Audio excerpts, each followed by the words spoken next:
Hey there and welcome back to another Dreamworks video. And recently we saw the release of the trailer for the long-awaited sequel to 2011's Puss in Boots, The Last Wish. And I won't lie, this got my nostalgic bones a-tingling and brought back many memories of watching the Shrek franchise and the fun I had doing so. Ah, the days when there was only Shrek 1. What a glorious time to be alive. When it first came out, I feel like Shrek was something that really hadn't been seen before, or at least a type of story that had never really been able to break through into mainstream pop culture. It was silly, it spoofed all the fairy tales you'd grown up knowing and loving. It was filled with ridiculous toilet humor for the kids, action, excitement, romance, an actual moral to the story, great voice performances, funny subversions of classic tropes, modern day references, and even some more adult humor that you didn't understand until you were a little bit older. I mean, Lord Farquaad, the full-on attack of Disney, Lord Farquaad getting an actual erection watching Fiona in the magic mirror? Ugh. Still don't know how they managed to get that into their film, but oh well. Honestly, I feel a little bit like the magic mirror in that scene. Not gonna lie. Anyway, the film was a resounding success. It grossed well, and it had great audience scores, as well as firmly embedding itself and its soundtrack into the collective consciousness of an entire generation. For a premise that was likely scoffed at before its release, I think it's done very well for itself. Shrek was my jam. And then, Shrek 2 came out. And you know what they say about too much of a good thing? Well, it did not apply to this film because this thing grossed a shit ton more than the original with roughly the same critical scores. It was the perfect sequel, building off all of the main characters in realistic ways, explaining elements of certain characters' backstories, fleshing out the world itself. It had more great jokes, more well-done toilet humor, it introduced new and exciting characters, had more glorious musical numbers, and I don't think there's ever been an animated sequel that's done so well for itself and really stepped out of the shadow of the first one, except for maybe, Toy Story 2? But yeah, it's a pretty short list of film sequels that can borderline surpass the original. And then we came to Shrek the Third, and this is where the wheels fall off for me, because this film, to put it simply, is a crime against humanity. No longer were the jokes as funny. No longer was the toilet humor well handled. The quirky characters, now they just really leaned into being random and stupid. And the pop culture references, no longer funny. It just wasn't good. And coming off the heels of Shrek 2, this was a real big surprise, a real big disappointment, and a real big warning sign that the writing had gone downhill. And perhaps it was fine to put the franchise to rest, because ultimately, it felt like they'd completely run out of ideas and were throwing anything at the wall hoping it would stick. And of course it didn't stick, and so the critical scores and the audience scores reflected this. Plus, whilst it did do well at the box office, it didn't do as well as Shrek 2. The decline had begun, and it didn't bode well for the future of the Shrek franchise. But at the same time, maybe this was the aberration. After all, the first two were really good. So maybe this film is the one that was going against that trend. Once Dreamworks gets back to the drawing board, it's going to be okay, isn't it? Well, oopsie. I guess Dreamworks kind of missed the memo that time-traveling, alternate universe storylines that have no impact on the lives and stories of the characters are usually not looked on fondly, compared to actual good storylines that advance the overarching plot and develop the various different characters that we've grown to know and love.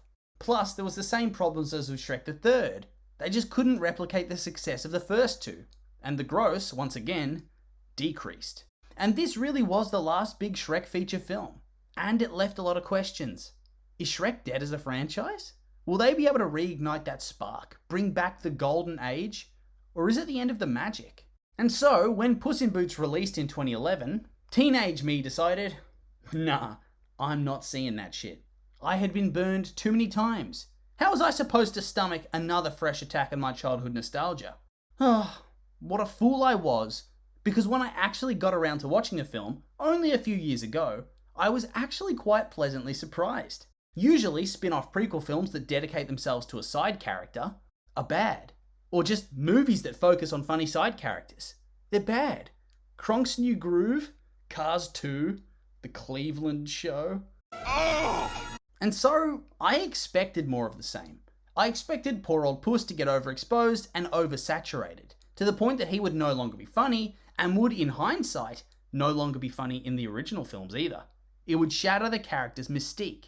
But when I got round to watching it, I found it to be quite the charming little film that fleshed out the character nicely, added a lot of depth to his character arc, and introduced a lot of fresh and well-developed side characters. And so, for those of you who, like me, brushed off Puss in Boots 1 as a film that would most likely suck and thus didn't bother seeing it, I would recommend doing so. It is actually really fun. And hell, if you have time, they even made a show that ran for 6 seasons, and from what I've seen in snippets, that's also pretty decent, and is in turn a prequel of the prequel. But apart from that Netflix show, after 2011 there really wasn't any more Shrek content. Like many of us, I think Dreamworks realised that the river had finally dried up. The golden goose was no longer laying those eggs. It was over, finished. There were no more stories to tell that would be worth the time and money spent on them. And honestly, after watching the first Puss in Boots film, I did think it was a shame. Did it ascend to the heights of Shrek 1 and 2? No, of course it didn't. But it isn't fair to judge every installment to that standard. They were really just the perfect storm, the perfect thing at the perfect time. After a certain point, you'll have used up a lot of the best jokes and have to create stories that are outside the box. And hell, it was a lot better than Shrek the Third and Shrek Forever After. That's for damn sure. So whilst Puss in Boots didn't reinvent the animated film, it didn't innovate a new cinematic style, or even really make that much of a massive splash compared to many other films, it still did well for itself. It earned a decent box office for a spin-off, got reasonable reviews, and sent the franchise off on a high note. But then, the long wait ended, with the release of the trailer for Puss in Boots 2: The Last Wish, and honestly, as trailers go, I think it looks decent. More than decent. I think it looks genuinely good. Of course, I am tempering my hype with more than just a pinch of salt.